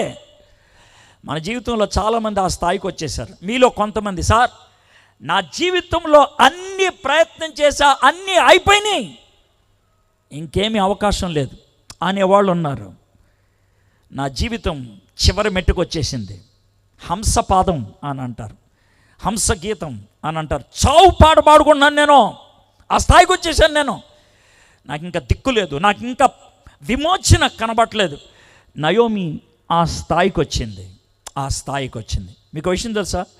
దేవుడు చాలాసార్లు మనము ఆ స్థాయికి వచ్చేదాకా దేవుడు మన మీద ఏమి ప్రయత్నాలు చేయడు. ఎందుకు చేయడు సార్? బాగుంటే దేవుడి దగ్గరికి వెళ్ళాం, అవకాశం ఉంటే దేవుడి మాట వినాం, అవకాశం ఏదైనా ఉంటే కనుక అవసరం లేదులే ఇది ట్రై చేస్తాం. మీకు తెలుసు కదా బైబిల్లో ఆ స్టోరీ. అంటే ఆ అమ్మాయిని తప్పు పడతానికి చెప్పట్లేదు, ఆమె అన్యురాలు కాబట్టి ఆ విధంగా ఆమె చేస్తుంటే నేనేం అనలేను. ఆమె ఏమంటుంది తెలుసా? నాకు 12 ఏళ్ళగా రక్తస్రావం, నేను ప్రతి డాక్టర్ దగ్గరికి వెళ్ళా, చాలా డబ్బులు ఖర్చు పెట్టా, ఇక అన్నీ అయిపోయినాయి నాకు. నేనేమనుకున్నాను తెలుసా? చివరిగా, ఆమె అన్యురాలు కాదులేండి, యూదులాగే, చివరిగా నీ వస్త్రపు చెంగు ముట్టుకుందామని వస్తున్నాను నేను. చివరిగా నేను చాలా సాక్ష్యాలు విన్నాను, అలాంటి నేను చాలా సాక్ష్యాలు విన్నాను, నేను చాలా ప్రయత్నాలు చేశాం, చివరికి యేసే దగ్గరకు వచ్చాం. చివరికి ఓకే, అది చరిత్ర, వదిలేయండి. వాళ్ళు చివరికి వచ్చారు యేసే దగ్గరికి. మీరు కూడా యేసే దగ్గరికి చివరి వెళ్తున్నారా? ఒక ఆయన ఉంటాడు తెలుసా, మన కార్ల కంట 2 గుండ్రంగా ఉంటాయంట. ఒకటి ముందు, ఇంకోటి వెనకుండే దాన్ని స్టెప్నీ అంటారు, ముందుండే దాన్ని డ్రైవింగ్ వీల్ అంటారు. చాలామంది దేవుణ్ణి స్టెప్నీ లాగా వాడుకుంటారు. స్టెప్నీ ఎప్పుడు గుర్తొస్తుంది? బండి అయిపోతే. స్టెప్నీ ఎప్పుడు గుర్తొస్తుంది? టైర్కి ఓ దానికి పంచర్ పడితే. మనకి దేవుడు ఎప్పుడు గుర్తొస్తాడు?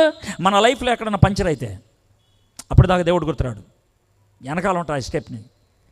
కానీ కొంతమంది మాత్రం దేవుణ్ణి స్టీరింగ్ రాడ్గా చేసుకుంటారు, స్టీరింగ్ వీల్. ఆయన్నే నడిపించమని అడుగుతారు. నయోమి చివరిదాకా వచ్చేసింది.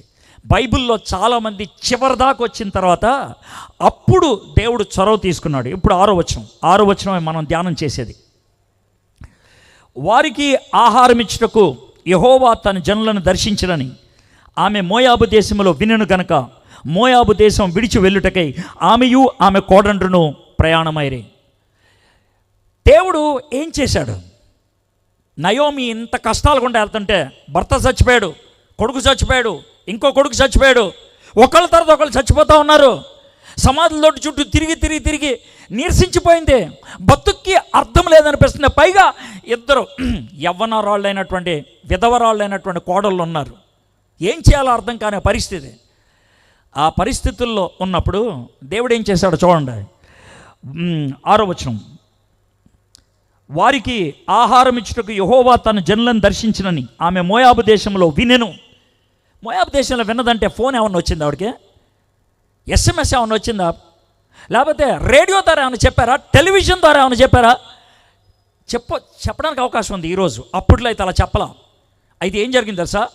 90 కిలోమీటర్ల దూరం నుంచి, ఇశ్రాయిల్ అనేటువంటి దేశం నుంచి, యోధా అనే ప్రాంతం నుంచి, బెత్లెహేం అనే ఊరు నుంచి, ఆ చిన్న ఊర్లో 200 కంటే తక్కువ మంది ఉన్నటువంటి ఊర్లో బహుశా ఒక కుటుంబమో లేకపోతే 2 ఆడోళ్ళో ఎవరో, మొత్తానికి వాళ్ళు 90 కిలోమీటర్లు 5 రోజులు నడుచుకుంటూ నయోమి ఉన్న ఊరికి వచ్చి నయోమి సమాధుల తోటలోంచి బయటకు వస్తుందేమో చూసి, బహుశా అందుట్లో ఖచ్చితంగా ఒకళ్ళైనా ఆడవాళ్ళు అయిన ఉంటారేమో. ఆవిడ చూసి, ఏమండి ఏంటే నయోమి అనుకుంటా. ఓకే, ఎక్కడ ఎందుకు ఉంటుంది నయోమి? లేదండి, అప్పుడు చెప్పారు కదా వాళ్ళు మోయాబు వస్తానని. నయోమి అలా ఎందుకు ఉంటుంది? ఆవిడ చాలా స్టైలిష్గా ఉంటుంది, పట్టుచీర కట్టుద్ది, ఎప్పుడు కూడా డిజైనర్ జాకెట్ వేస్తుంది, ఆవిడ చేతిలో వ్యానిటీ బ్యాగ్ ఉంటుంది, కాళ్ళకి హై హీల్ చెప్పులు ఉంటాయి, ముఖానికి ఎప్పుడు కూడా బ్యూటీషియన్ టచ్ ఉంటుంది, తల అద్భుతంగా దువ్వుకుంటుంది. ఈమె చింపురు చుట్టుతో ఉంది. ఈమె నయోమి కాదు. లేదండి నయోమి. అండి మీ పేరు నయోమి కదా? తర్వాత నయోమిని. ఆ పేరంటేనే చిరాకు అనిపిస్తుంది నాకు. మారా అని పిలవండి. చెప్పాను కదండి నయోమి అని, చెప్పాను కదా నయోమి. ఇది ఎవరు చేశారు ఈ పని? వాళ్ళెవరో వచ్చి సమాధులతోటి దగ్గర ఉన్నటువంటి నయోమిని కలవటం ఏంటి, నయోమితో మాట్లాడటం ఏంటి? ఇది దేవుని యొక్క సంకల్పం కాదా? ఇది దేవుని యొక్క ప్రణాళిక కాదా? మీకు కుర్చీలు వేసి, ఇంత పెద్ద సెటప్ వేసి, నా ముందు ఒకళ్ళ పాటలు పాడి, ఇంత మ్యూజిక్ ఇచ్చి, నా చేతిలో మైక్ పెట్టి, మిమ్మల్ని కూర్చోబెట్టి ఈ వాక్యాన్ని వినిపించడం దేవుడు నీ కోసం చేసింది. It's God. నాకు తెలిసి నీ పరిస్థితి, అందుకే నిన్ను కూర్చోబెట్టి మాట చెప్తున్నాను. ఏమండి, నయోమి ఆ స్థితి దాకా వచ్చాడాక ఎందుకు ఆగాడు?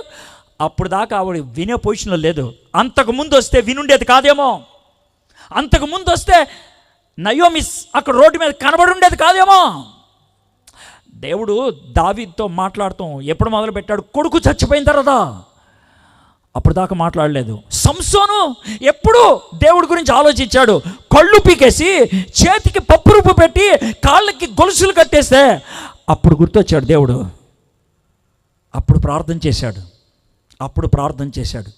యోనా నన్ను చంపేండా, నేనే కారణం ఈ యొక్క తుఫానుకి అంటే కాళ్ళు చేతులు కట్టేసి సముద్రంలో పడేశారు. చావటానికి ఇష్టపడ్డాడు యోనా. చచ్చిపోదామని దూకాడు, కానీ అంతకి చావు రావట్లేదు. చేప గడుపులో ఉన్నాడు. యోనా గ్రంథం 2:7 కోపములోకి వెళ్ళిన తర్వాత చేప కడుపులో ఉండి దేవుణ్ణి జ్ఞాపకం చేసుకున్నాడంట ఆయన. ఈ రాత్రి అలాంటి కోపస్థితిలోకి వెళ్ళామేమో.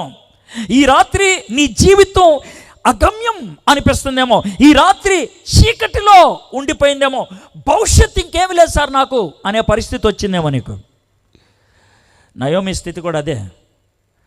అప్పుడు దేవుడు మాట్లాడటానికి ఇష్టపడుతున్నాడు.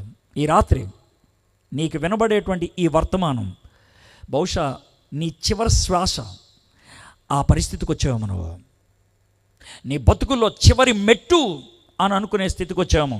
దేవుడు ఏం చేశాడో చూద్దాం. వారికి ఆహారం ఇచ్చుటకు యెహోవా తన జనులను దర్శించినని. దేవుడు చేసిన మొట్టమొదటి పని ఏంటి తెలుసా? బెత్లెహేముని దర్శించాడు. దేవదూతలను పంపించలా, వర్షాన్ని పంపించాడని రాయలా, అక్కడ మంచి పంటలు వస్తున్నాయని రాయలా, దేవుడే దర్శించాడని రాశాడు. ఇంకంతకంటే ఏం కావాలంటే, గాడ్ విజిటెడ్, దేవుడు దర్శించాడు, దేవుడు పూనుకున్నాడు, దేవుడే వచ్చాడు, దేవుడే మొదటి మెట్టేశాడు.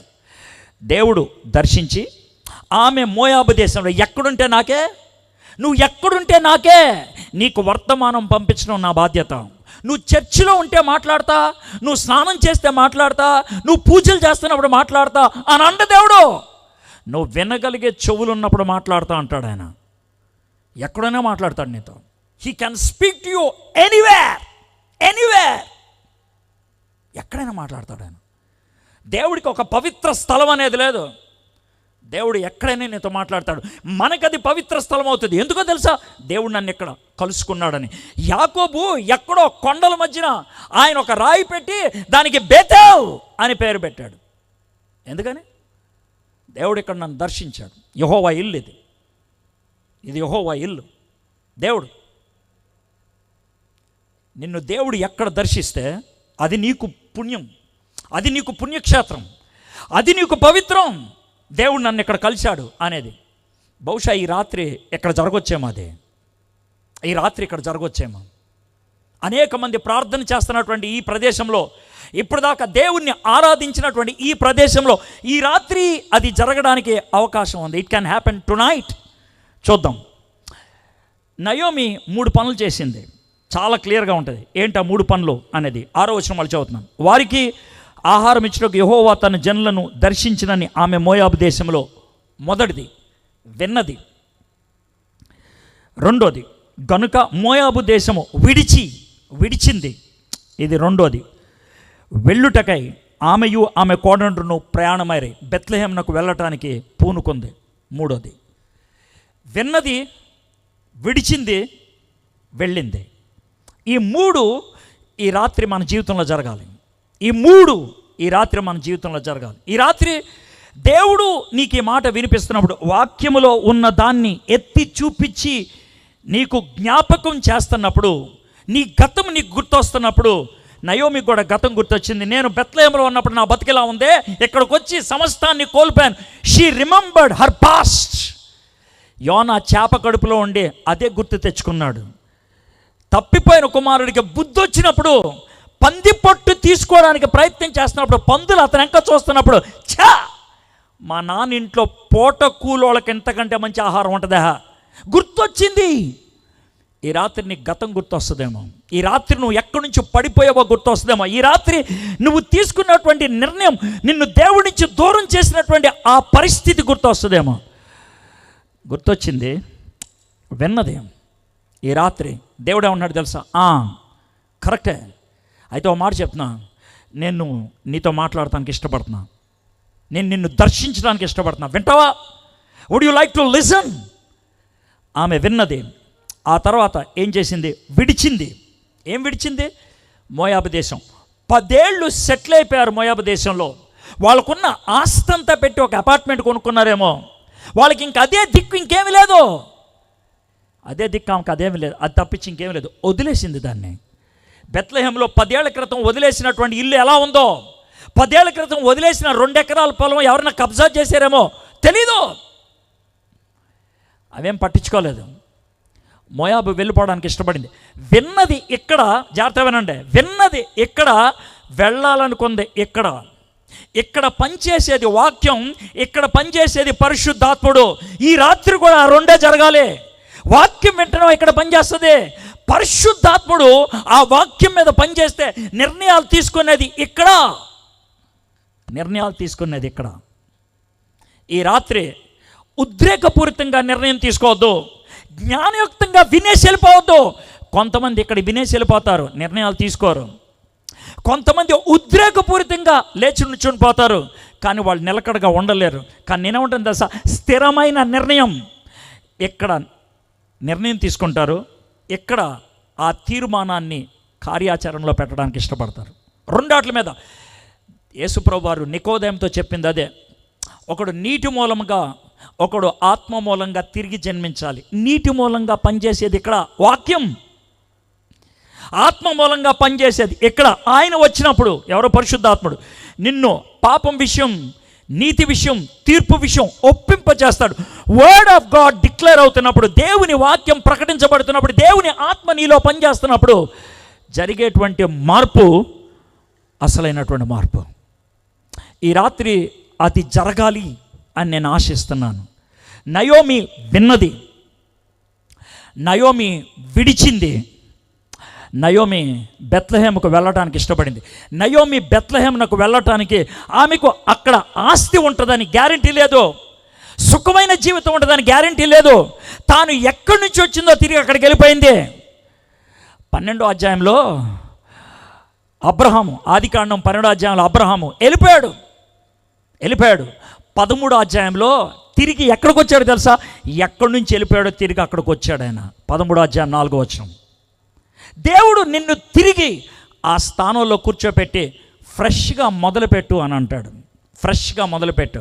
మా పెద్ద పాప ఇప్పుడు బైబిల్ కాలేజీలో చదువుకుంటుంది, పెద్దది.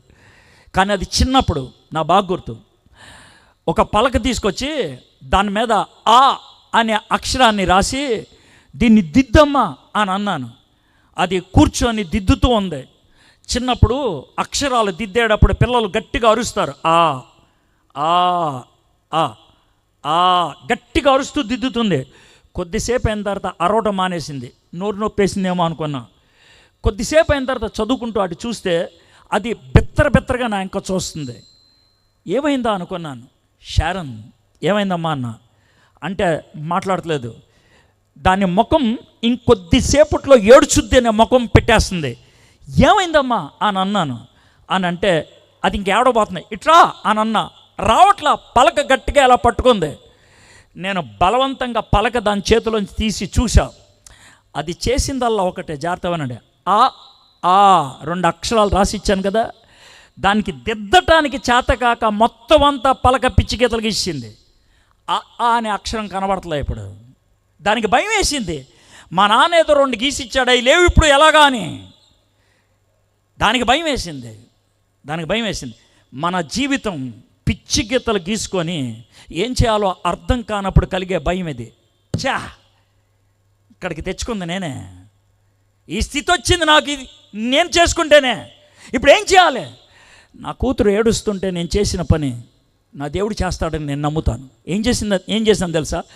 దాన్ని బుగ్గ తుడిస్తే, దాని కన్నీళ్లు నా చేతికి తడినిస్తే, ఆ తడితో పలకని తుడిచేసి మళ్ళీ 2 ఆ అన్న అక్షరాలు రాస్తే అది చూసి మరుక్షణం ఏడుపు మానేసి నవ్వుకుంటూ వెళ్తూ మళ్ళీ దిద్దుకుంది. నా దేవుడు అదే పనిచేస్తాడు. నీ హృదయం అనే పలక మీద నువ్వు తీసుకున్న నిర్ణయాలు పిచ్చిగీతలైపోయినాయేమో, నువ్వు చేసినటువంటి పనులు పిచ్చిగీతలైపోయినాయేమో. ఆయన ఏమంటాడు తెలుసా? ఆ పిచ్చి గీతలను తుడిచేసి ఐ లవ్ యూ అని యేసయ్య ప్రేమ పత్రిక రాసి నీ జీవితాన్ని మళ్ళీ మొదలు పెడతాడు. If you can come back, తిరిగి రాగలిగితే. నయోమి వచ్చింది, షీ కేమ్ బ్యాక్. విన్నది, విడిచింది, వెళ్ళింది. ఈ రాత్రి నయోమిలాగా వాక్యం మీరు వింటే, నేను చెప్పా విన్నారు లేదు నాకు తెలీదు, మీరు విన్నారు లేదు నాకు తెలీదు, విన్నది నీ హృదయంలో పనిచేస్తే, నువ్వు ఉన్నటువంటి దుస్థితిని వదిలిపెట్టడానికి ఇష్టపడితే, ప్రభా నేను నీ దగ్గరకు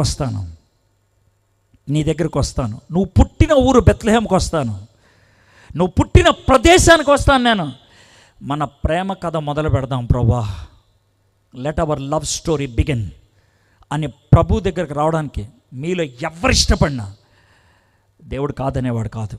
ఈ రాత్రి మిమ్మల్ని ఇక్కడ కూర్చోపెట్టి ఈ మాటలు వినిపించింది ఆయన నిర్ణయం. విన్నారు. మీ నిర్ణయం వినటమా, విడిచిపెట్టడమా, వెళ్ళటమా?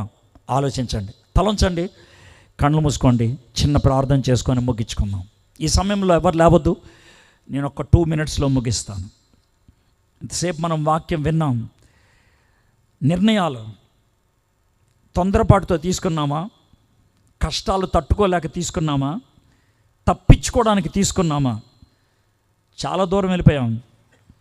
అర్థమైంది ఈరోజు మనం చేసినటువంటి పని కరెక్ట్ కాదని, మనం ఎంపిక చేసినటువంటి రోడ్డు కరెక్ట్ కాదని. ఇప్పుడు ఏం చేద్దాం? మరి ఏం చేద్దాం? ఒకవేళ ఈ రాత్రి ఇక్కడ కూర్చున్నప్పుడు నేను ఇప్పుడు ఏం చేయాలి అనే ప్రశ్న నీలో వస్తుందంటే నువ్వు వినగలిగే స్థాయిలోకి వచ్చావని. ప్రభువు నీకు వినిపించేటువంటి మాట ఇదే. ఓకే, తప్పు చేశావు.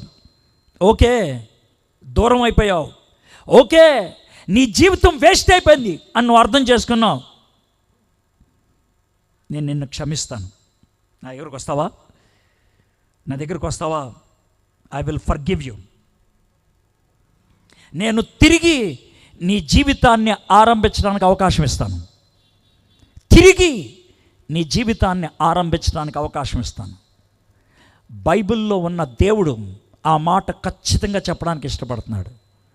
నీకు తిరిగి అవకాశం ఇస్తాను. వస్తావా నా దగ్గరికి? నీ పాపపు స్థితిని వదిలిపెట్టాయి. అది అలవాటై ఉండొచ్చు, సంబంధమై ఉండొచ్చు, బుద్ధి అయి ఉండొచ్చు.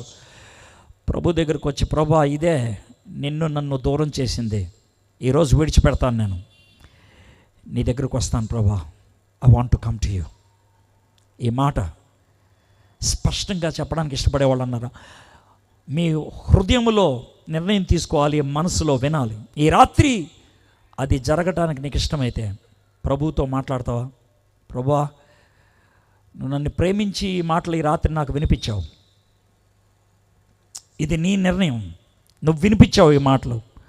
ప్రభా, ఈ మాటలు బట్టి నీ సన్నిధిలోకి వస్తున్నాను తండ్రి. ఈ రాత్రి నా జీవితాన్ని మార్చుకోవడానికి ఇష్టపడుతున్నాను. నేను I want to change my life.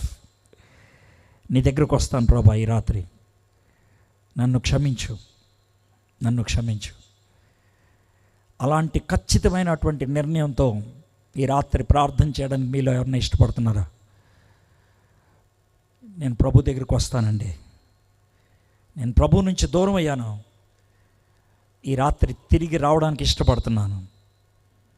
నేను ప్రభు దగ్గరికి వస్తాను, నేను ప్రభు దగ్గరికి తిరిగి వస్తాను. ఈ నిర్ణయాల్లో ఏదైనా సరే ఈ రాత్రి నువ్వు తీసుకోవడానికి ఇష్టపడుతుంటే సంకోచించొద్దాం. అవకాశం మంచిది. ఈ అవకాశం మళ్ళీ వస్తుందా రాదా నాకు తెలియదు. భయపెట్టడానికి కాదు, ఉద్రేకపూరితం చేయడానికి కాదు, ఆలోచింప చేయడానికే. దీంట్లో బలవంతమేం లేదు. నీకు ఇష్టమైతే నాకు ఆ ప్రభువు కావాలండి అని స్వేచ్ఛాపూరితంగా ఒక నిర్ణయం తీసుకోవడానికి ఇష్టపడుతుంటే మీ కుడి చేయి పైకెత్తి చూపించండి, మీ గురించి నేను ప్రార్థన చేస్తాను. చేతులు ఎత్తిన వాళ్ళు లేచి నుంచోండి, తలంచండి, కళ్ళు మూసుకోండి, చేతులు దించేసేయండి, తలంచండి, కళ్ళు మూసుకోండి. ఎవరైతే చేతులు ఎత్తారో నాకు ప్రభువు కావాలి. ఈ రాత్రి నేను వాక్యాన్ని విన్నాను, నా హృదయ పరిస్థితి నాకు అర్థమైంది, నా పాపపు స్థితిని విడిచిపెడతాను, నేను ఇష్టపడుతున్నాను, ప్రభు దగ్గరకు వస్తాను. I want to come to Jesus. యేసే దగ్గరకు వస్తాను. ఆయన నాకు ఇచ్చిన పిలుపుని నేను కాదన్నాను. ఖచ్చితంగా చిన్న ప్రార్థన చేసుకుందాం. నేను ప్రార్థన చేసి ముగిస్తాను. ఎవరైతే లేచి నిలబడ్డారో నేను ఒక పని చెప్తాను, అది కొంచెం కఠినతరమైంది, కానీ మీ మేలు కోసం చెప్తున్నాను. మీలో ఇది ఉద్రేకపూరితమైంది కాదు అని తెలియడానికి, మీరు ఖచ్చితమైన నిర్ణయం తీసుకున్నారు అని గ్రహించటానికి ఎవరైతే లేచి నిలబడ్డారో ఈ స్టేజ్ దగ్గరికి నడుచుకుంటూ రండి. నేను చిన్న ప్రార్థన చేసి మిమ్మల్ని పంపిస్తాను. కూర్చున్న వాళ్ళు అదేవిధంగా కూర్చోండి. ఎవరైతే లేచి నిలబడ్డారో ఈ స్టేజ్ దగ్గరికి నడుచుకుంటారండి. నాకు తెలుసు అది కఠినతరం, కానీ మీ మేలు కోరి చెప్తున్నాను. ఇది ఉద్రేకపూరితంగా ఒకసారి లేచి కూర్చుని పోతాం కాదు. నయోమి మోయాబు దేశం నుంచి 5 రోజులు నడిచి బెత్లెహేంకి వెళ్ళడానికి ఇష్టపడింది. అది ఒక ఖచ్చితమైన నిర్ణయం. ఈ రాత్రి నేను ప్రభు పిలుపుని అంగీకరిస్తున్నాను, నేను ప్రభు దగ్గరకు వస్తాను. అలాంటి ఖచ్చితమైన నిర్ణయం తీసుకున్న వాళ్ళు సిగ్గుపడద్దు, భయపడద్దు, ముందు నడుచుకుంటారండి. నేను చిన్న ప్రార్థన చేసి పంపిస్తాను, అంతే. ఎవరు వచ్చారని మీరు రావద్దు, స్వస్థత కోసం రావద్దు, ఆశీర్వాదం కోసం రావద్దు, జబ్బులు పోతాయని రావద్దు, పాపము నుంచి విముక్తులు కావాలని, ప్రభువుని సొంత రక్షకుడిగా అంగీకరించాలని నీ హృదయంలో ఒక నిర్ణయం తీసుకొని ప్రార్థన చేయడానికి ఇష్టపడితే రండి. ఎవరైతే వచ్చారో మీ కుడి హస్తాన్ని మీ హృదయం మీద పెట్టుకోండి. చిన్న ప్రార్థన చెప్తాను, మనస్ఫూర్తిగా ఈ ప్రార్థన నా వెంట చెప్పండి. బైబిల్లో ఎందుకంటే ఈ మాట ఉంది, హృదయంలో విశ్వసించి నోటితో ఒప్పుకుంటే రక్షింపబడతావని. రోమా 10లో. ఈ రాత్రి మీరు ఆ పని చేయడానికి ఇష్టపడుతుంటే ఈ చిన్న ప్రార్థన నా వెంట చెప్పండి. యేసయ్యా, నన్ను ప్రేమించి ఈ రాత్రి ఈ మీటింగ్కి తీసుకొచ్చావు. ఈ వర్తమానం నాకు వినిపించావు. నా స్థితి చాలా ఘోరమైంది. అయ్యా, నన్ను క్షమించండి, నన్ను పైకి లేవనెత్తండి. యేసయ్యా, నన్ను క్షమించండి, నా హృదయంలోనికి మీరు రండి, నన్ను నడిపించండి, చివరి వరకు నీ బిడ్డగా జీవించటానికి సహాయం చేయండి.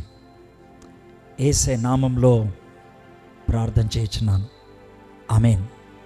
దయచేసి కూర్చోండి. వెనక్కి వెళ్ళి నేను చిన్న ప్రార్థన చేసి ముగిస్తాను. మా దేవా, మా ప్రభువా, ఈ రాత్రి రావులపాలెం మరొకసారి రావడానికి మీరు ఇచ్చిన కృపకాయ మీకు వందనాలు. ఈ బిడ్డలతో ప్రభువా ఈ వాక్యాన్ని పంచుకోవడానికి మీరు ఇచ్చినటువంటి ఆత్మలో స్వేచ్ఛకాయ మీకు స్తుతులు.